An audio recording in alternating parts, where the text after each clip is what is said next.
خپل اعمال پټ کو خپل اعمال پټ کو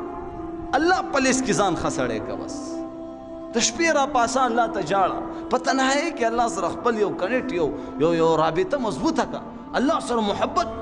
پټ چې ته الله له आवाज ورکې چې څنګه الله له आवाज ورکو پریشانی را له الله له आवाज ورکو مشکلات را له الله له आवाज ورکو بیماری را له الله فورا ستا کار کوي فورا الله ستا مسله حل کوي نن ما او تا د خپل دشمن خلاف الله له مدد غواړو الله مدد نه کوي نن موږ څومره چغې وو قرآني ده دا چلې واغه چلې یو نوجوان په یو بازار باندې تېرېدلو نو چې وی کتل یو مالک خپله وینځه راوستې ده او خرڅی یې نو ته چې وکتل نو هغه وینځې اخیستلو دپاره چې کوم دی څوک نه راتلل چې دا وینځې اخیستې وه ولې په کتلو سره هغه وینځه داسې ښکارېدله کمزورې او ضعیفه ښکارېدله نو چا نه غوښتل چې دا واخلم دې نوجوان ده وله چې کوم دی پیسې ورکړلې او ډېر په کمو پیسو سره یې وینځه واخیسته او کور ته یې راوست نو د خدمت دپاره به مخکې دا وینځې او غلامانو خلکو به پې خپل د کور خدمت او وغیره دا به پې کوو نو زما عزتمندو چې کله یې راوستله او شپه شوله مالک یې اوده شولو او دا زما عزتمندو اودس یې وکړو په مونځ باندې ودرېد الله اکبر دا په مونځ باندې ودرېدل او مونځ نه پس دعا کوي اوس دا مالک ورته پټ شوی دی ګوري او دعا کوي یا الله ستا دې د ما سره په محبت قسم وي ستا دې زما سره په محبت قسم وي نو دلته نه هغه مالک آواز ورکوي داسې مه وایه چې ستا دې ما سره په محبت قسم داسې وایي چې زما دې تا سره په محبت قسم وي اوس هغه د محبت دومره یو لوی انتها ته رسېدلي الله سره په مینه او محبت او په پیارو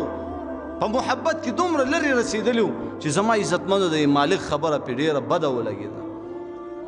مالک طرف ته مخ راواړولو وای ای زما مالکه ای زما آقا که د الله ما سره مینه نه وه ته وایې چې داسې وایه چې یا الله زما دې تا سره په مینې قسم په محبت او ما داسې ویلي چې یا الله ستا دې ما سره په مینې محبت باندې قسم وي نو دلته زه درته په دلیل سره دا خبره ثابتوم چې د الله ما سره مینه محبت نه وی زه به د شپې ځان ته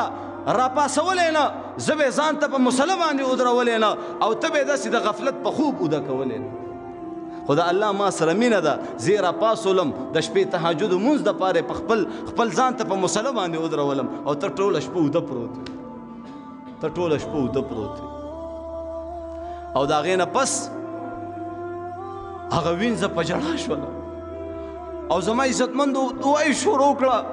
چې یا الله اوسه پورې زما او ستا دا مینه مخلوق ته نه وه معلومه زما او ستا د مینې محبت نه مخلوق نه و خبر یا الله اوس زما او ستا د مینې نه مخلوق خبر شو زما او ستا د محبت د دې راز نه یا الله مخلوق ته پته ولګېدله یا الله ما واخله یا الله ما واخله او زما عزتمند یو کریکه وایي انا لله و انا الیه راجعون د هغې زنانه زما عزتمندو بدن نه روح پرواز کی نن موږ حج د څه دپاره کوو موږ ته خلک ښه سړی وایي نن موږ مونځ څه دپاره کوو خلک راته مونځګزاره وایي نن موږ زما عزتمندو ټوپۍ د دې دپاره په سرو نن تسبیح دې دپاره رالو نن یو ښه لاره موږ اختیاروم دې دپاره چې خلک راته ښه سړی وایي هغه خلکو به داسې ویلي چې الله ما ته ښه سړی وایي الله ما ته حاجي صاحب وایي الله ما ته عالم وایي الله ما ته حافظ وایي زه د الله په لیست کې عالم راشم زه د الله په لیست کې قاري صاحب ولیکلی شم زه د الله په لیست کې حاجي صاحب ولیکلی شم دنیا خلک د ما ته حاجي صاحب وایي که نه وایي د دنیا په خلکو زما هېڅ پروا نشته په هر کور کې دا تذکرې شروع غوړي ګران شو اوړه ګران شو دا چلو شو هغه چلو شو او دا به څه کېږي لږ استعمالوه غوړي کم استعمالوه دا کوه هغه کوه د بې برکت او دا الفاظ په کورونو کې استعمالو خو د دې تپوس نه کو چې تا سهار مونځ کړی دی که نه دی کړی د دې تپوس نه کو چې تا د غرمې مونځ کړی دی که نه دی کړی دې تپوس نه کو چې زه جومات ته لاړم او رالم تا اوسه پورې مونځ نه دی کړی چې په تلکارۍ کې لږه مالګه سیوا شي نو په ایمان ووایه د سپېږمو نه دې رانیولي که نه دې رانیولي څومره بېعزتي وله ورکې څومره ورځې ترې نه خفئ اوس ښځې دې مونځ نه دی کړی پروا دې هم نشته دا مسلماني شوه دا زما استاد الله سره محبت. عبدالواحد رحمه الله دا یو لوی بزرګ دی، د زما عزتمندو یو ورځ دعا وکړه، د ښځه نه وکړې، دعا یې وکړه د الله مینه محبت په هغې کې زندګي هم داسې ختمه کړل. دعا کوي یا الله په جنت کې به زما څوک ملګری وي، په دنیا کې د هغه سره زما ملاقات وکړه. دې خبرې له راځم انشاءالله زمونږ او ستاسو په دې ذهنونو کې چې کوم اشکالات پراته دي دا به حل شي، دا به حل شي. نو هغه دعا وکړه چې یا الله هغې سره زما ملاقات وکړه په دنیا کې. نو خوب ګوري چې په خوب کې د حبشو یو علاقه ورته وښودلی شوه چې په هغې کې یوه جنۍ ده چې میمونه نامې ده، هغې هم د الله په مینه کې خپله زندګي ختمه کړه او واده یې ونه کړه. ابه ستا ملګري په جنت کې.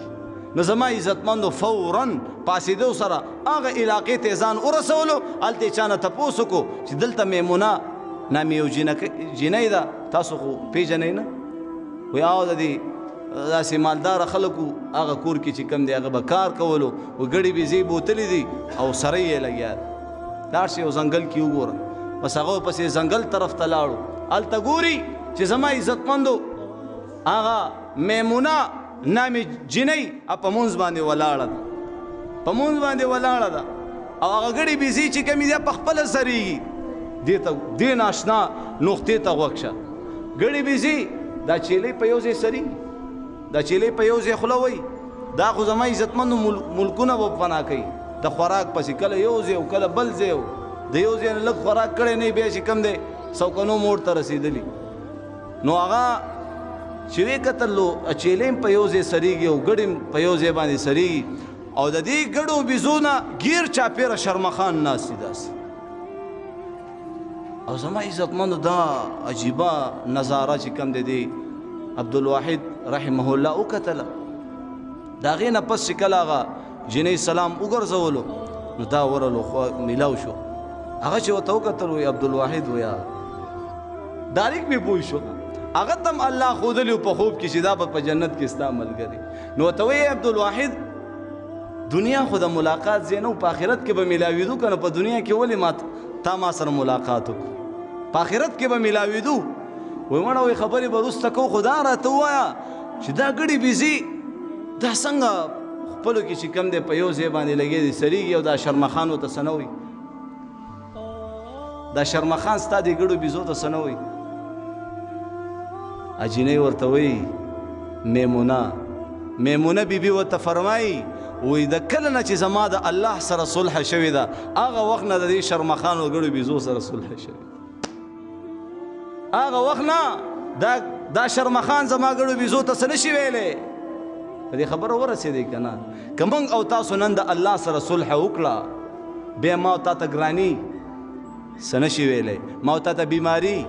څه نشي ویلی، ما او تا ته اولاد څه نشي ویلی، ما او تا ته مخلوق د دنیا څه ضرر نقصان نشي را رسولی. اللہ ملا تو سب کچھ ملا، اللہ نہ ملا کچھ بھی نہ ملا. اللہ به ځان سره کو که نه